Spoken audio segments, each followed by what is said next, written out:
A 25-year-old Chinese woman, Michelle Leng, was last seen on the 21st of April in 2016.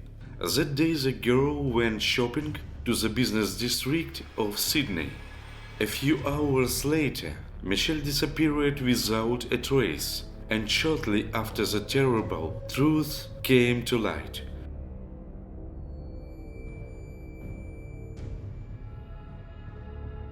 In 2011, Michelle Leng left her native province Sichuan and went to Australian city Sydney as she entered the University of Technology.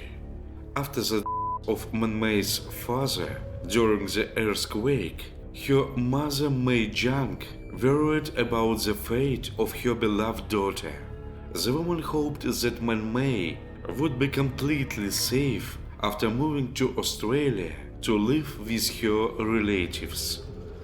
During the next 5 years, Michelle, or as her English-speaking friends called her Michelle, studied economics and hotel business management at the university. The girl lived in one of the districts of Sydney with her aunt, uncle, and cousin. In 2016, the technological university graduates very often spent time chilling.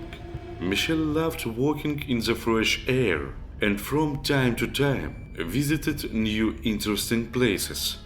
Like many girls, she posted photos of her leisure time on social media: beaches, observation decks, national parks, embankments, meetings with friends. Kind and sympathetic, Michelle Leng enjoyed every moment. In spring of 2016, Aunt Michelle began to travel on small business trips more often. On the morning of the 21st of April, the woman once again went on a 2-day trip to the city of Wollongong, located about 100 kilometers from Sydney. That Thursday, Michelle decided to go shopping, and she went to Sydney trading centers. The girl was regularly in touch with friends and family, but the next day she stopped responding to messages and posting on social media. When Aunt Michelle returned home 2 days later, she began to worry that her niece had disappeared from their home and wasn't answering the phone. Michelle's uncle, as well as her cousin, had no idea where their relative could be. Michelle's friends and family knew that she was very responsible and always kept in touch with family members, telling them where she was going. But this situation seemed strange and not typical for her. Then Aunt Michelle and her husband Derek went to the police department to report their niece missing. The police interviewed the relatives of the vanished girl, and it soon became clear that late on Thursday evening of the 21st of April, Michelle was communicated with her friends on a mobile phone, and the last message from her number was sent to a friend at about midnight. It meant that everything had been fine with the girl until the night of the 22nd of April, but there was no information about her after that. On the 27th of April, Michelle's uncle Derek went to the police station again. The man said that perhaps they should look for the niece in clubs and similar establishments, because young people like to attend various parties and also go on dates using a mobile dating app. But 3 days before the described events, several tourists were sightseeing about 120 kilometers from Sydney in a protected area. Suddenly, they saw a body under a rock. It was a girl, and she was floating face down. The girl was found at 10:30 a.m., and as tourists and fishermen often visited this area, the police assumed that the body hadn't been in the water for very long. Her identity could not be immediately established, and the police, using a special computer program, generated an image of her face. Further forensic examination showed that a cold weapon was used at least 40 times to commit this act. On the 27th of April, the identity was finally established. It turned out to be the missing graduate of the Technological University, Michelle Leng. This information was confirmed by her aunt and uncle. The police notified the girl's family living in China, and her relatives were just devastated by the sudden news. Michelle's mother has applied for a visa to fly to Australia in the near future. At the initial stage of the investigation, detectives could not understand the motive, and the law enforcement agencies decided to analyze the girl's last movements of the incident. On the 29th of April, detectives analyzed CCTV footage and confirmed previously received information that a week ago, on the 21st of April, Michelle Leng really went shopping to the business district of Sydney. The recordings showed the girl shopping alone around 3 p.m. Then at 3:50 p.m., the camera recorded the girl passing through the turnstile at the St. James railway station. The investigation believed that Miss Leng returned to the family home, where she chatted with her friends until late in the evening, and then the incident occurred in the house at night. The next day, on the 13th of April, police arrested Michelle's uncle, Derek Barrett. The investigation already had some evidence, including video footage of Derek's car entering the national park at 7 a.m. on Sunday, the 24th of April, not far from the place where Michelle was found 3.5 hours later. In addition, according to the testimony of two witnesses, they met Mr. Barrett in the same area early in the morning, and he advised them not to go down. This situation was extremely unexpected, both for his wife and for the rest of the family.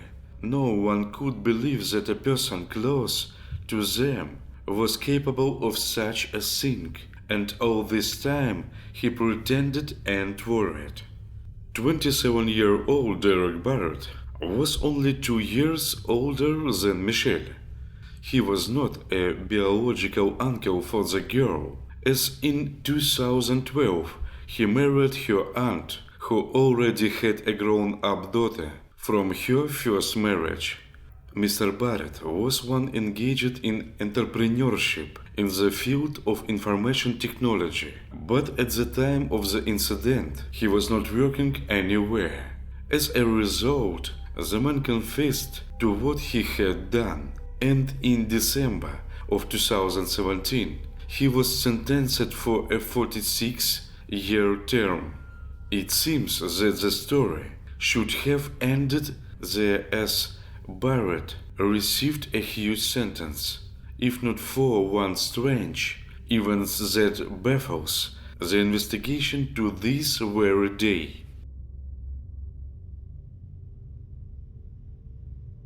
During the initial investigation, the police didn't find any photographs or videos on Derek Barrett's mobile phone.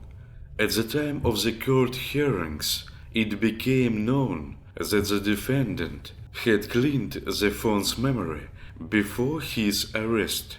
In November of 2019, a woman visited her elderly mother living in the suburbs of Sydney. When the woman entered the room, she saw that her mother was holding a flash drive in her hand. After connecting it to the computer and looking at the contents, the woman immediately called the police. The flash drive contained 9 videos and 13 photos of obscene content depicting Derek Barrett in the bedroom with Michelle. No one could explain how the flash drive got to the hands of an elderly woman with dementia. Her family had nothing to do with Michelle Leng's relatives, including Derek Barrett. On the morning of Friday, on the 22nd of April, Michelle Leng was left alone with Uncle Derek at their family home. At that time, Aunt Michelle was on a trip and Michelle's cousin was not at home. The man installed 2 video cameras in the bedroom to film what was happening from different angles. Then Derek called Michelle into the room, and after entering the room and asking what was going on, the girl found herself on the bed. The recording showed that the girl had black adhesive tape on her hands and a white piece of cloth around her mouth. On one of the frames, Derek cut off a new strip of duct tape and then cynically said, "So, where were we?" The man filmed some of his actions on a mobile phone, enjoying it. At some point, his stepdaughter returned home and stayed there for about 3 hours. But the girl didn't know that her cousin was lying in one of the rooms and she urgently needed help. Derek Barrett confessed to the police that he filmed and photographed his wife's niece for his satisfaction, since he had long been fascinated by the girl and various fantasies arose in his thoughts. Other videos, lasting from 30 seconds to 2 minutes, showed how Mr. Barrett satisfied himself by standing next to Michelle while the girl was sleeping. During the court hearing, Mr. Barrett pleaded guilty to all charges. In addition, Barrett wrote a letter of apology addressed to Michelle's mother the day before. But the judge rejected this letter, pointing out that the apology was completely insincere and the template text would never return the daughter to the mother. As a result, Barrett was sentenced to an additional 20-year term, but it will be served simultaneously with the main 46-year term, and he will be entitled to parole no earlier than in October of 2052. Guys, please write your opinion about this story in the comments. Thank you all for watching. See you.